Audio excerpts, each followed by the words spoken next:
Hello. अब हम आगे बढ़ेंगे, उदाहरण नंबर 2 देखेंगे। 1.1 पिछले वीडियो में कंप्लीट हो चुका था। अब 1.2 प्रश्नावली जो चैप्टर है वो इस वीडियो में हम कंप्लीट करेंगे। उदाहरण 2 से स्टार्ट करते हैं। उदाहरण 2 है संख्याओं 6 और 20 के अभाज्य गुणनखंडन विधि से एचसीएफ और एलसीएम ज्ञात कीजिए। यहाँ क्या है, संख्या 6 और 20 है ना। 6 और 20, इसमें 6 का हम अभाज्य गुणनखंड विधि से एचसीएफ और एलसीएम ज्ञात करेंगे। तो सबसे पहले हमें यहाँ पर क्या ज्ञात करना है, 6 और 20 का एचसीएफ क्या होगा, है ना। तो पहले दो 6 को अभाज्य गुणनखंड विधि से हमें अभाज्य संख्याएं निकालना है, उनका गुणनखंड निकालना है ना। क्या आएगा, सबसे पहले 2 का भाग जाएगा, तो यहाँ पर लिखा 2, 6 में 2 का भाग गया तो क्या बचा 3। अब यहां पर 3 में 2 का भाग नहीं जाएगा, 3 का ही जाएगा, तो 3 में 3 का भाग गया, क्या बचा 1। 1 आ गया तो यहां पर हमें रुक जाना है। 3 और 2 ये जो है ये गुणनखंड हो गए 6 के। अब इसी तरह 20 के निकालेंगे। 20 में भाग जाएगा किसका, 2 का जाएगा सबसे पहले। हम 3 का भी 3 का नहीं जाता है, वैसे 5 का दे सकते हैं, ठीक है। तो 2 का देने पर 10 आएगा। 10 में 5 का भाग दे सकते हैं, जी हाँ बिल्कुल दे सकते हैं। क्या आएगा 2। अब 2 में 2 का भाग दे सकते हैं, बिल्कुल दे सकते हैं, बराबर 1। मैंने यहाँ पे 5 का भाग क्यों दिया है, मैंने आपको ये समझाने के लिए दिया है कि यहाँ 5 का भाग दे सकते हैं अद्वितीय, याद है ना, अद्वितीय। इसके लिए 5 का भाग यहाँ पर दे सकते हैं, 2 का भी भाग यहाँ पर दे सकते हैं। 2 का देंगे तो 5 आएगा, 5 का भाग 5 में एक बार जाएगा, तो यहाँ पर 1 आ गया फाइनली। तो 1 आ गया तो यहाँ पर रुक जाना है हमें। 2 5 और 2 2 2 5 ऐसे भी लिख सकते हैं, 2 2 5, है ना। तो 2 की पावर 2 हो जाएगी यहाँ पर, 2 इंटू 2, 2 की पावर 2 बराबर मल्टीप्लाई बाय 5 की पावर 1, ठीक है। अब यहाँ पर जैसा कि आप पिछली कक्षाओं में कर चुके हैं, यानी कि 9th क्लास में आपने पढ़ा होगा एचसीएफ का, 6 और 20 का एचसीएफ अगर निकालना है तो यहाँ पर 2 की पावर 1 है, यहाँ 2 की पावर 2 है, यहाँ 5 की पावर 1 है, ठीक है। यहाँ 5 की पावर 1 है लेकिन यहाँ पर 5 है ही नहीं, तो 5 हटा देंगे।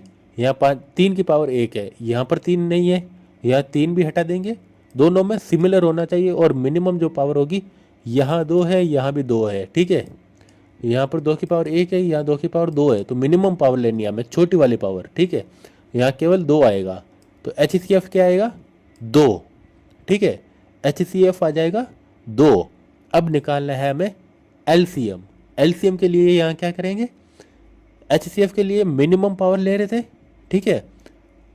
एलसीएम में एक आसान तरीका बताता हूँ, जैसे एबीसीडी में आप ए टू जेड में सबसे पहले एच आता है या एल आता है, पहले एच आता है ना, तो मिनिमम एच के लिए हम लेंगे मिनिमम, और एल के लिए हम लेंगे एल बाद में आता है, एल यानी लार्ज, ऐसे भी याद रख सकते हैं, मैक्सिमम, लार्ज या मैक्सिमम।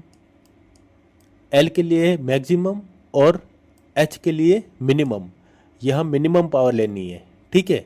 अगर दोनों में ही वो संख्या होगी तो ही एचसीएफ के लिए, एलसीएम के लिए मैक्सिमम पावर लेनी है, ठीक है। दोनों में वो संख्या होनी जरूरी नहीं है एलसीएम के लिए, क्योंकि मैक्सिमम पावर ले रहे हैं, ठीक है। तो इसमें 2 की यहाँ पर 2 है, यहाँ पर भी 2 है। अब इसमें मैक्सिमम पावर क्या है, 2 है, मैक्सिमम पावर 2 है, यहाँ पर 2 इंटू 2 मैक्सिमम पावर ले ली।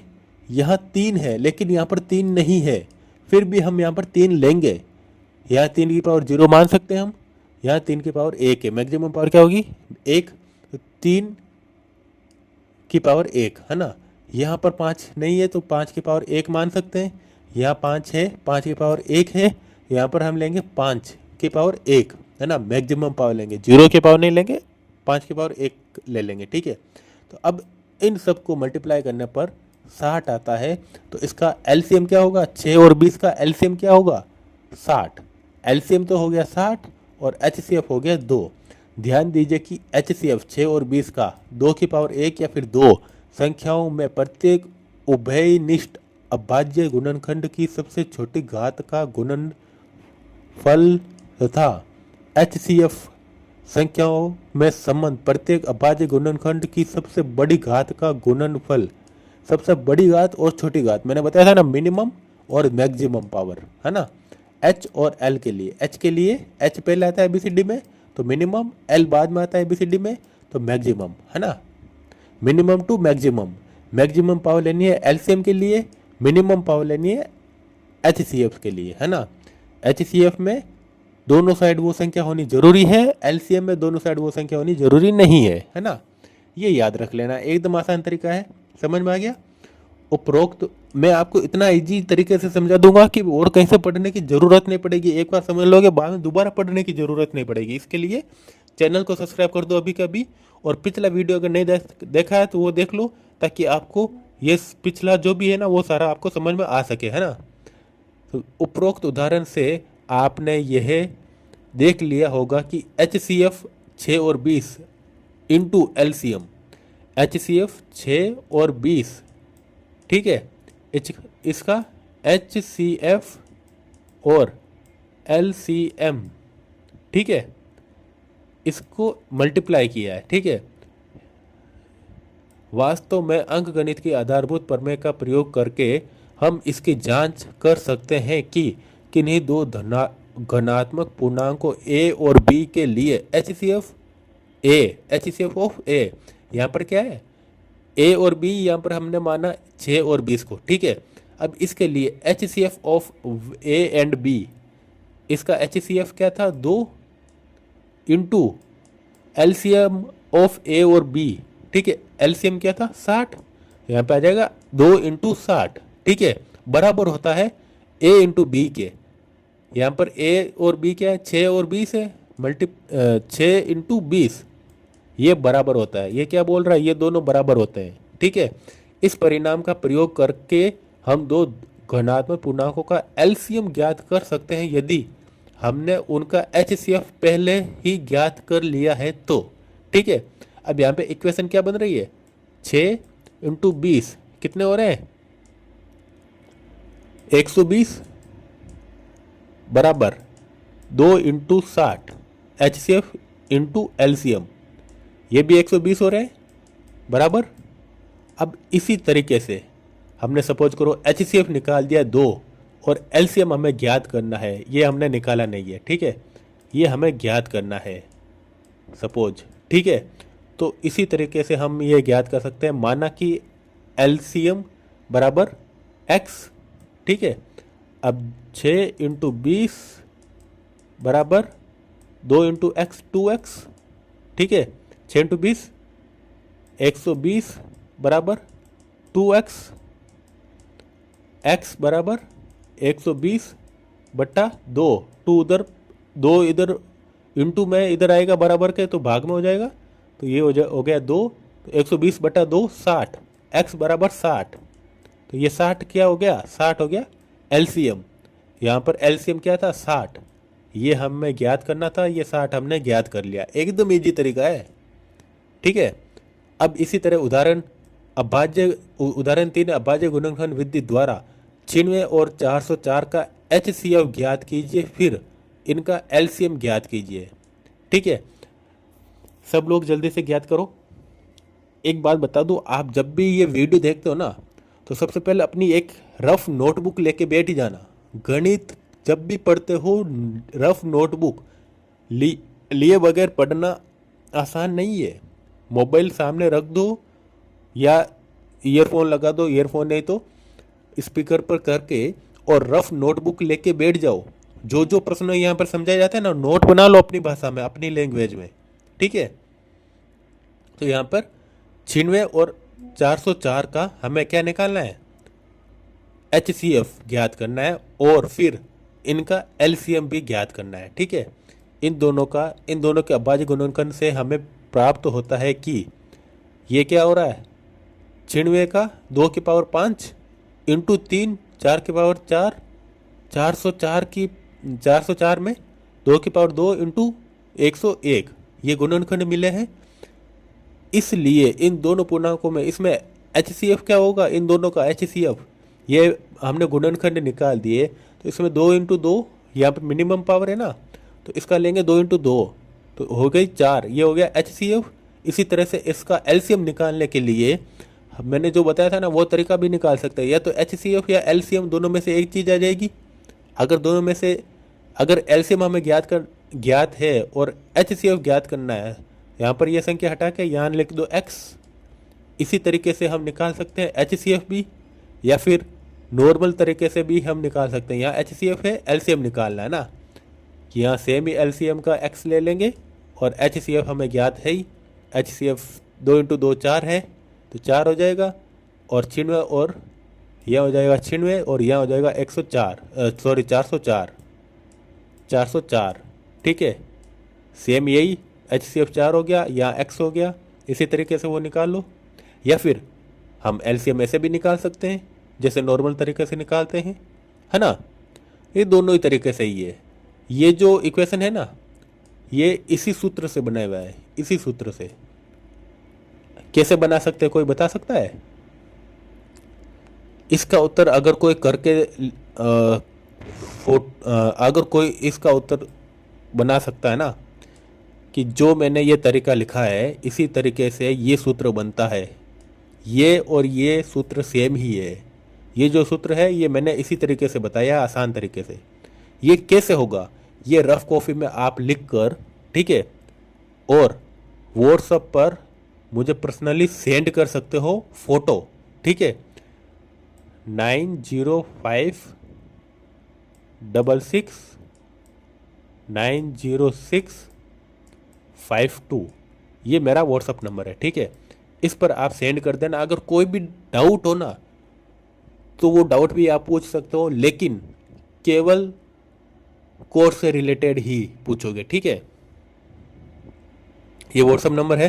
फिर उदाहरण 4 में चलते हैं। 6, 72 और 120 का अभाज्य गुणनखंड विधि द्वारा HCF और LCM ज्ञात कीजिए। हमें प्राप्त है 6, 120 और 72, ठीक है। ये 3 संख्या है, अभी 2 संख्या थी, अब 3 संख्या है। 3 संख्या में HCF के लिए मिनिमम पावर ले रहे थे, अब तीनों में मिनिमम पावर लेना है, यानी कि तीनों में वो संख्या होनी चाहिए। 2 है इसमें, 2 है इसमें, 2 है इसमें, तीनों में है। इसमें 2 की पावर 1 है, इसमें 3 है, इसमें 3 है, तो मिनिमम पावर 1 है। तो यहाँ लेंगे HCF के लिए 2 इंटू 3 इधर भी है, 3 इधर भी है, 3 इधर भी है, तो इंटू 3 की पावर 1, 2 और 1, मिनिमम पावर 1 है, तो यहाँ पर ले लेंगे 3 की पावर 1, ठीक है। 5 इधर है, इधर नहीं है, इधर नहीं है, बस यहाँ पर 3 इंटू 2, ये हो गया 6।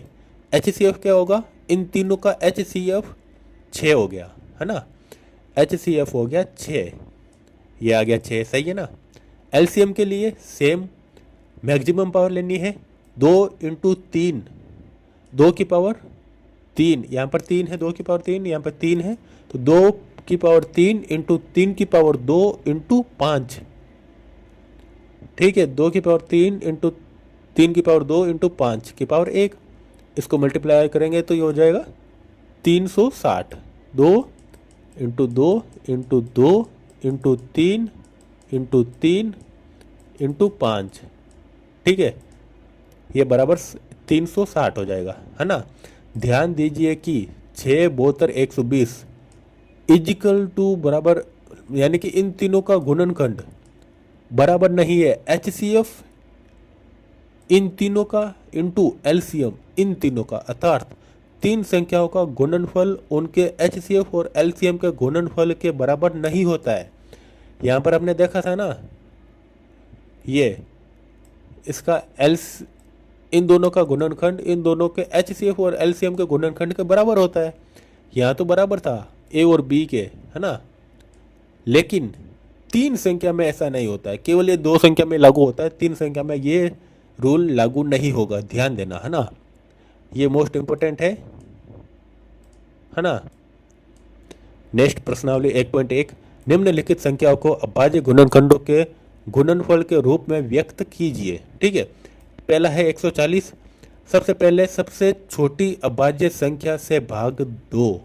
सबसे पहले सबसे छोटी क्या है, 2 अभाज्य संख्या, फिर 3 से भाग 2, फिर 5 से, फिर 7 से, फिर 9, फिर 11, फिर 13, है ना।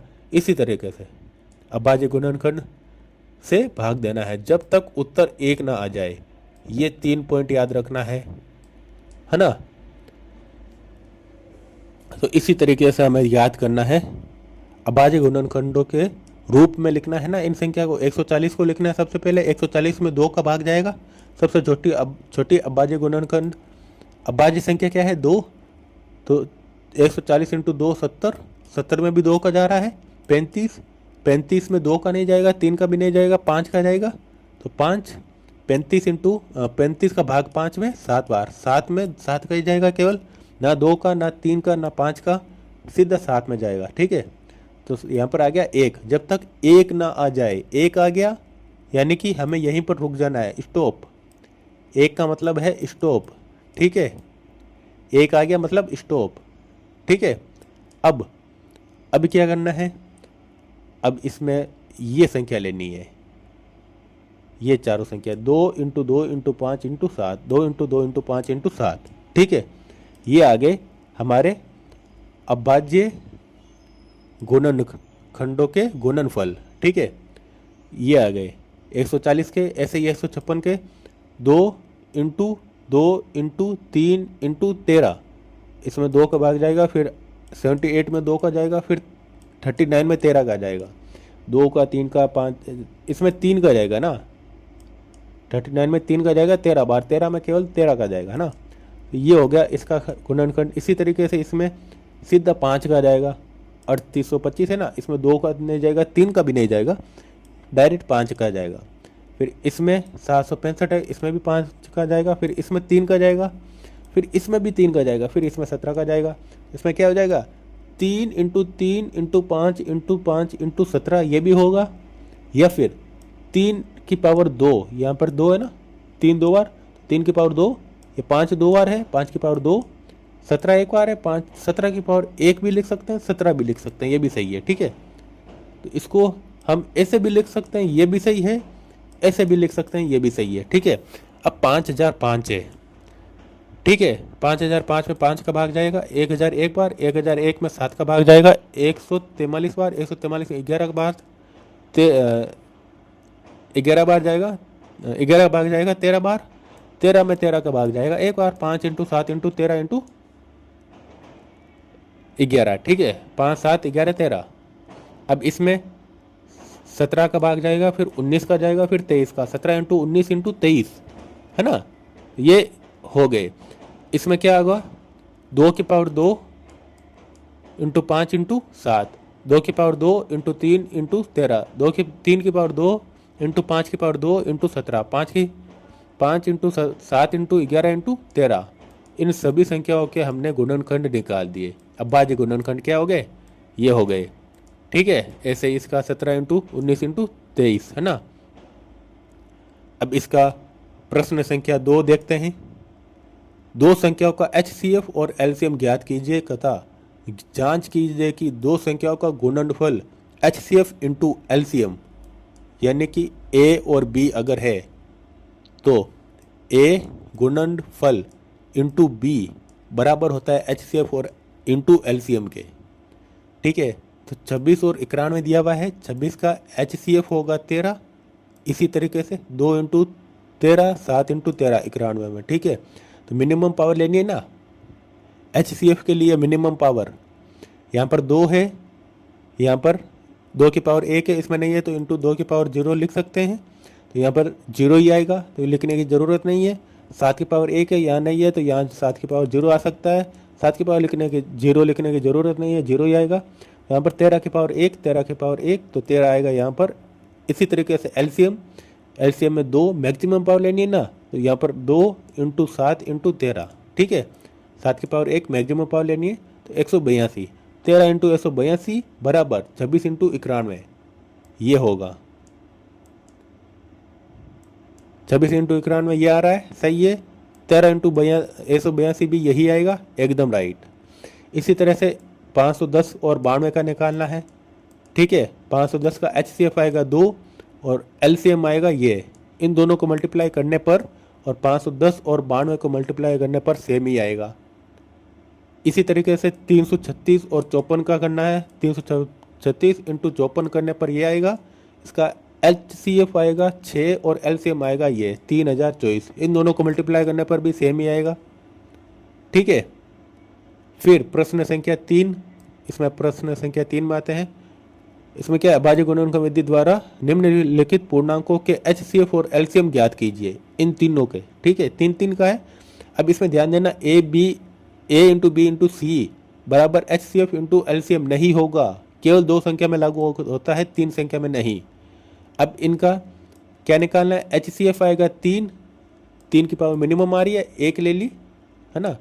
LCM में मैक्सिमम पावर लेनी है, तो इन युग्मों की मैक्सिमम पावर ले ली हमने यहाँ पर 420। ठीक है, HCF 17, 23, 29 का 1 आएगा और LCM आएगा 11,339। 8, 9, 25 का HCF आएगा 1, LCM आएगा 1800। 1 कैसे आ रहा है, इसमें 2 की पावर 3 है, इसमें 3 की पावर 2 है, यानी कि 2 इंटू 2 इंटू 2। 8 में ये है, 9 में क्या है 3 इंटू 3, 25 में क्या है 5 इंटू 5। अब यहाँ पर 2 है केवल, यहाँ 3 है, यहाँ 5 है। 2 इसमें भी नहीं है, इसमें भी नहीं है, तो 2 तो आएगा ही नहीं। 3 इसमें भी नहीं है, इसमें भी नहीं है, 3 भी नहीं आएगा। 5 इसमें भी नहीं है, इसमें भी नहीं है, 5 भी नहीं आएगा, तो 0 नहीं आएगा, केवल 1 आएगा। HCF अगर मैच ना हो रहा हो ना, तो केवल 1 लेना है हमें। ठीक है, 0 नहीं लेना है, 1 लेना है। HCF 1 होगा, कभी भी 0 में नहीं आती है संख्या, है ना, HCF ही। अब इसी तरह से चौथा क्वेश्चन, HCF इन दोनों का 9 दिया है, LCM ज्ञात कीजिए। मैंने बताया था ना, LCM ज्ञात करने के लिए हमें क्या लिखना है, वो जो सूत्र बताया था ना, उस सूत्र से आप लिख कर स्क्रीनशॉट लेके मुझे व्हाट्सअप करोगे। ठीक है, और कमेंट में भी लिखना डन। जो भी डन लिखेगा और व्हाट्सअप करेगा उसको मैं रिप्लाई दूंगा। ठीक है, नेक्स्ट 5वां क्वेश्चन, जांच कीजिए कि क्या किसी प्रकृत संख्या n के लिए संख्या 6n अंक 0 पर समाप्त हो सकती है। 0 पर समाप्त होने के लिए 5 के गुणनखंड में आना जरूरी है। 6 में 2 इंटू 3 होता है, 5 नहीं आता है, 2 3 आ रहा है केवल, 5 नहीं आ रहा है, यानी कि ये नहीं होगा। ऐसा कोई n नहीं है जिसके लिए 6n 0 पर समाप्त हो। ये याद रखना मोस्ट इम्पोर्टेंट क्वेश्चन है। ठीक है, इसका तरीका भी मैंने बताया था, एकदम इजी है। फिर भी अगर समझ में ना आए तो कमेंट में बता देना, मैं ज़रूर समझाऊंगा फिर से इजी तरीके से, एकदम इजी तरीके से। 6वां क्वेश्चन है, व्याख्या कीजिए कि 7, 11, 13 प्लस 13 और 7, 6, 5, 4, 3, 2, 1 प्लस 5 भाज्य संख्याएं क्यों है।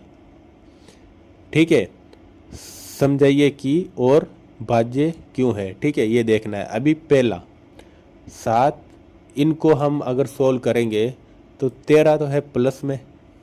ठीक है, इसमें 13 बाहर ले लिया, एक तो ये हो गया युग्म, एक ये हो गया, प्लस हो गया इन दोनों का। तो इस युग्म में 13 ले लिया बाहर, इसमें भी ले लिया 13 बाहर। अब इसमें क्या बचा, 7 इंटू 11 प्लस 7 इंटू 11 इंटू 1 होगा। ठीक है, इंटू 1 लिखने की ज़रूरत नहीं है, 7 इंटू 11 लिख सकते हैं, प्लस ये प्लस आ गया 1। ठीक है, अब 13 से विभाज्य, ये केवल 13 से विभाज्य हुए हैं, है ना। भाज्य संख्या क्या है, तो ये क्या हो जाएगी, 13 से विभाज्य हो रही है, यानी कि ये एक भाज्य संख्या है, ये एक भाज्य संख्या है। अब इसी तरीके से इसको करना है, 7, 6, 5, 4, 3, 2, 1, ये एक युग्म हो गया, ये एक युग्म हो गया, प्लस में है ये इधर, ये इधर, है ना। अब इसमें क्या लेंगे, 5, ये 5 है, इसमें भी 5 है, तो 5 ले लिया बाहर। अब इसको सोल्व करेंगे सेम तरीके से, 5 से विभाज्य हो रही है ये संख्या पूरी, ये दोनों युग्म 5 से विभाज्य हो रहा है, यानी कि ये भी भाज्य संख्या है। ठीक है, इसी तरीके से हम लेंगे 7वां क्वेश्चन, किसी खेल, मोस्ट इंपोर्टेंट है ये, मोस्ट इंपोर्टेंट, LCM पर आधारित है। किसी खेल के मैदान के चारों ओर एक वृत्ताकार पथ है, इस मैदान का एक चक्कर लगाने में सोनिया को 18 मिनट लगते हैं, जबकि इसी मैदान का एक चक्कर लगाने में रवि को 12 मिनट लगते हैं। मान लीजिए वह दोनों एक ही स्थान और एक ही समय पर चलना प्रारंभ करते हैं, तो एक ही दिशा में चलते हैं, कितने समय बाद वे पुनः प्रारंभिक स्थान पर मिलेंगे। ठीक है, इसमें दिया क्या है, सोनिया जो है वो 18 मिनट में एक चक्कर लगाती है, रवि है वो 12 मिनट में एक चक्कर लगाता है। दोनों फिर साथ में कब मिलेंगे, इसका एलसीएम ज्ञात करते हैं। ठीक है, एलसीएम इसका क्या आएगा, 36, यानी कि एक चक्र है जिसमें सोनिया कितना 18 मिनट में कंप्लीट कर रही है इस चक्र को, और रवि 12 मिनट में। यहीं से वो स्टार्ट हो रहे हैं। ठीक है, वापस दोबारा चक्र को घूमते हुए कब दोनों एक साथ में मिलेंगे, कौन से पॉइंट पे, कितने टाइम बाद में, 18 + 18 कितने हो जाएंगे, 36, 12 + 12 24 + 12 36, तो 36 मिनट में यहाँ पर इसका एलसीएम ज्ञात करेंगे तो 36 मिनट में यहाँ पर दोनों वापस मिलेंगे। 36 मिनट बाद दोनों प्रारंभिक स्थान पर वापस मिलेंगे, इसी स्थान पर मिलेंगे, कहीं और नहीं मिलेंगे, इसी स्थान पर मिलेंगे अगर यहाँ से स्टार्ट किया है तो, है ना, स्टार्टिंग पॉइंट से। अब पर में 1.2 आ गया है। मान लीजिए p एक अभाज्य संख्या है, यदि p a⁴ को विभाजित करती है तो p a को भी विभाजित करेगी। यहाँ एक a एक धनात्मक पूर्णांक है। ठीक है, इसको भी, ये उपपत्ति है, इसको भी आप सोल्व कर सकते हो। ये थोड़ा कंफ्यूजन लगेगा, लेकिन इसको भी इजी तरीके से हम समझ सकते हैं ना। अगर किसी को डाउट हो तो वो पूछ सकता है, इसको भी इजी तरीके से हम समझेंगे आगे। ठीक है, नेक्स्ट इसी तरह से प्रमेय 1.3, √2 एक अपरिमेय संख्या है। √2 जो है वो एक अपरिमेय संख्या होती है। रूट में जो संख्या होती है वो अपरिमेय होती है अगर उसको सोल्व ना किया जा सके तो, है ना। इसी को भी हम आसानी से समझ सकते हैं। ये पूरा आप लोगों पर मैं छोड़ रहा हूँ, पर मैं 1.2 और 1.3। अगर कोई डाउट हो तो पूछना जरूर कमेंट में जरूर पूछना, मैं सोल्व जरूर दूंगा, सॉल्यूशन जरूर दूंगा ना। और उदाहरण 5, √3 मैंने अभी बताया था, √2 √3 ये अपरिमेय संख्या है। अब इसको सोल्व करना है इसी तरीके से जो प्रमेय 1.2 था ना, ऐसे ही, है ना, सॉरी इस तरीके से 1.3 प्रमेय के अकॉर्डिंग हमें इसी को सोल्व करना है। दोनों एक ही तरीका है, आसानी से सोल्व हो सकता है। इसमें भी दर्शाइए कि 5 - √3 एक अपरिमेय संख्या है। ये भी सेम वही तरीका है ना, लेकिन इससे थोड़ा सा एडवांस है ये वाला। ठीक है, फिर दर्शाइए ये कि 3 √2 एक अपरिमेय संख्या है। ये भी सेम वैसा ही है अपरिमेय संख्या का, है ना। एकदम ईजी है ये भी। देखो इसमें ये जो है अपरिमेय संख्या लेने के लिए हमें मान लेना है कि ये परिमेय संख्या है। ठीक है, मानने के बाद में अगर ये सिद्ध हो जाता है कि परिमेय संख्या है, तब तो ये जो है कथन असत्य हो जाता है। अगर ये सिद्ध नहीं होता है तो ये, अगर ये सिद्ध नहीं होता है परिमेय, तो ये अपरिमेय हो जाएगा। इसका मतलब क्या होगा कि अगर आपके पास में सपोज करो एक मोबाइल है, ठीक है, अब आपके पास दो ही ऑप्शन है, या तो वो मोबाइल सैमसंग का होगा या आईफोन होगा। ठीक है, दो ही ऑप्शन है। ठीक है, अब अगर सैमसंग का नहीं है तो ऑटोमेटिक वो आईफोन हो जाएगा, अगर आईफोन का नहीं है तो ऑटोमेटिक वो सैमसंग का हो जाएगा। ठीक है, दो ही ऑप्शन है ना यहाँ पे, परिमेय या अपरिमेय। अब परिमेय मान लेते हैं, अपरिमेय ज्ञात करना है तो परिमेय मान लेते हैं। अगर परिमेय सिद्ध हो जाता है तो वो परिमेय है, अगर सिद्ध नहीं हो जाता है तो वो अपरिमेय है। एकदम इजी, सिद्ध करने का तरीका भी एकदम इजी है। अगर कुछ डाउट हो तो पूछ सकते हो।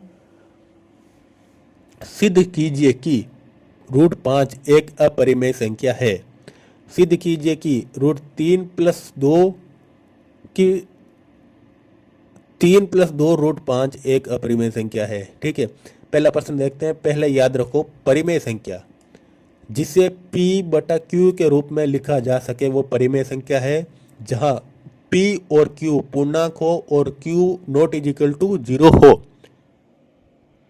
अपरिमेय संख्या जिसे P बटा Q के रूप में न लिखा जा सके वो अपरिमेय संख्या है। ठीक है, अब प्रश्न 1 को हल करते हैं। सिद्ध कीजिए √5 एक अपरिमेय संख्या है।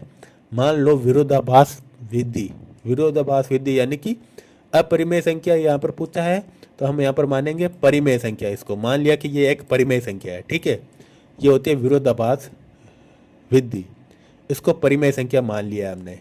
ठीक है, अब हमने क्या पढ़ा है, परिमेय संख्या P बटा Q के रूप में लिखा जा सकता है और P और Q पूर्णांक हो और Q not is equal to 0 हो, है ना। तो इसको हमने इस फॉर्म में लिख दिया है, ये परिमेय संख्या है।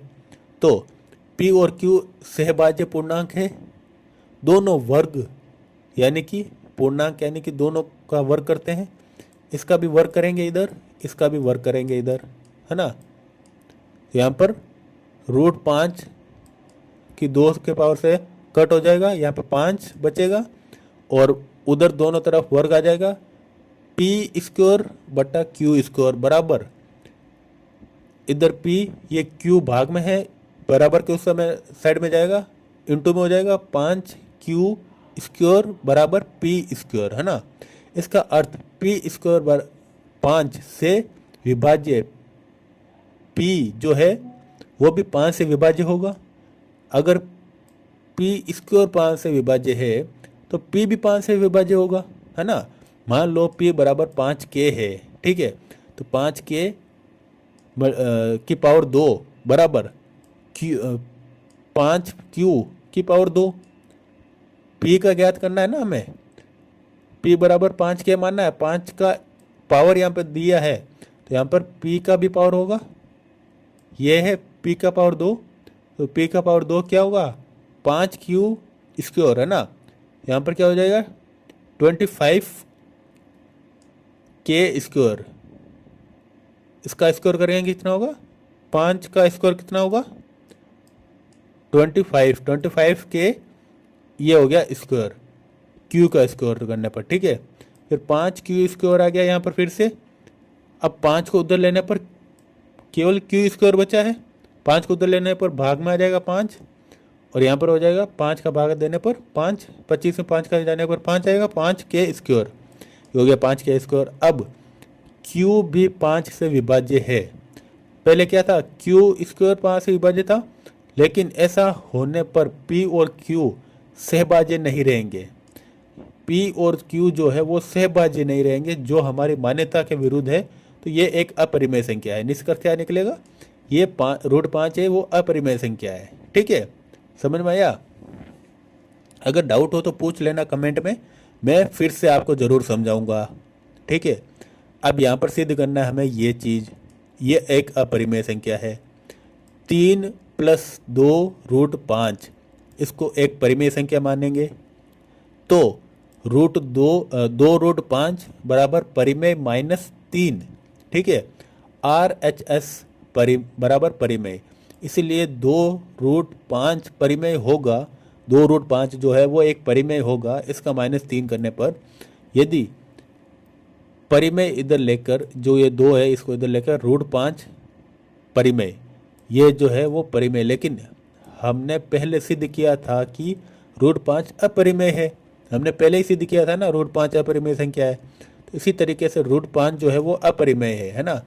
ये √5 का हमने निकाला है, ये एक अपरिमेय है। अगर ये एक अपरिमेय है तो 3 + 2 √5 भी अपरिमेय संख्या है।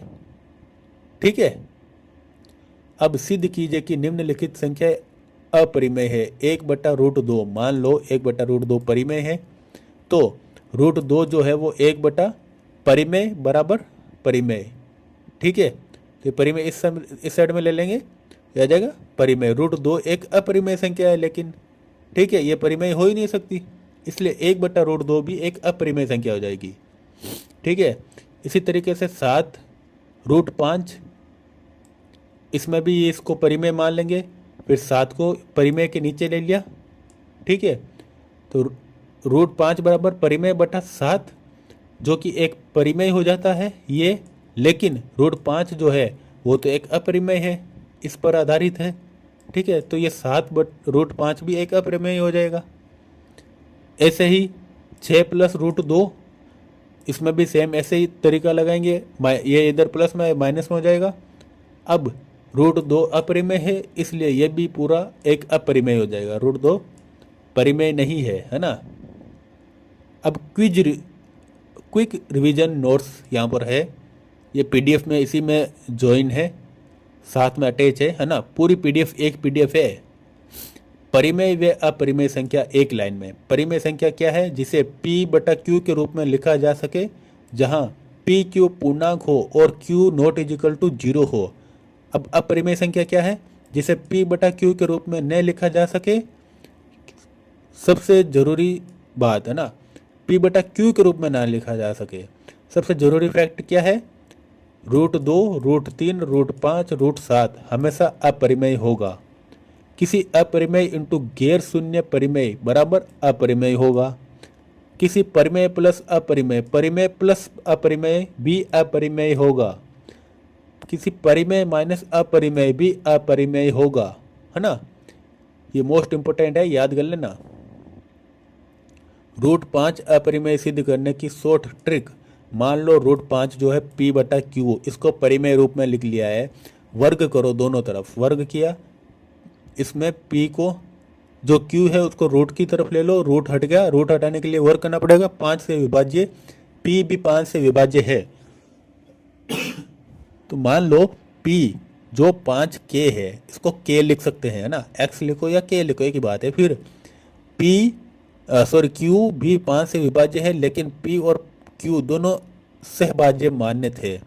निष्कर्ष निकलेगा √5 अपरिमेय है।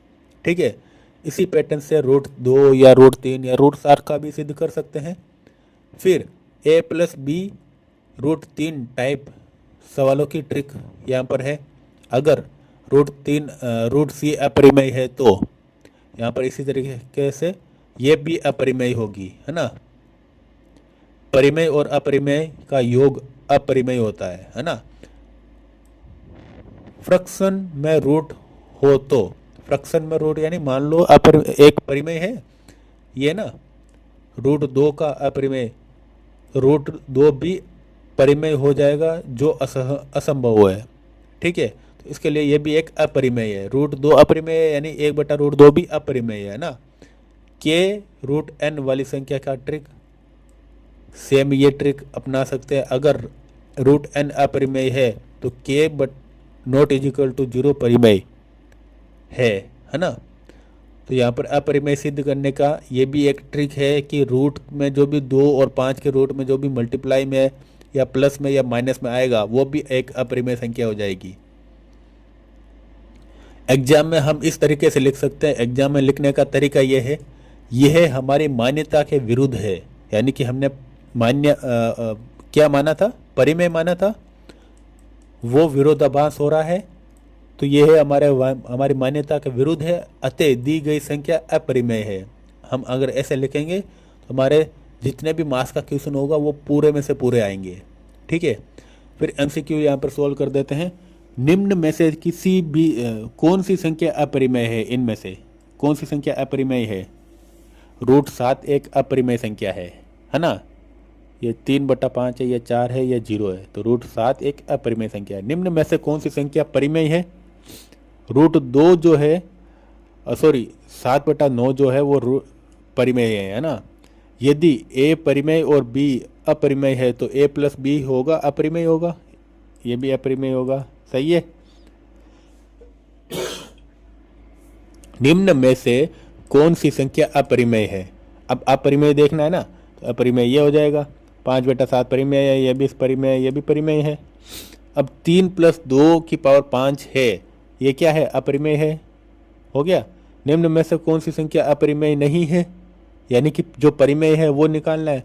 ये इसमें इसको हम 7 की पावर 2 भी लिख सकते हैं, तो ये रूट हट जाएगा, तो ये परिमेय संख्या हो जाएगी। ये रहा, है ना, क्योंकि ये 7 है, इसको रूट करेंगे तो ये हो जाएगा 7। ठीक है, तो ये परिमेय है।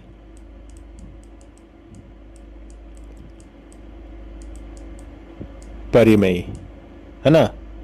नेक्स्ट, यदि k not is equal to 0 एक परिमेय संख्या है तो रूट n अपरिमेय है, तो k रूट n क्या होगा? अपरिमेय होगा। एकदम इजी। निम्न में से कौन सी संख्या 2 और 3 के बीच स्थित है? 2 और 3 के बीच में कौन सी स्थित है? रूट 5 ये है 2 और 3 के बीच में, ये देख लो। रूट 5 जो है वो कैसे है, ये भी तरीका यहाँ पे लिखा हुआ है। फिर नेक्स्ट है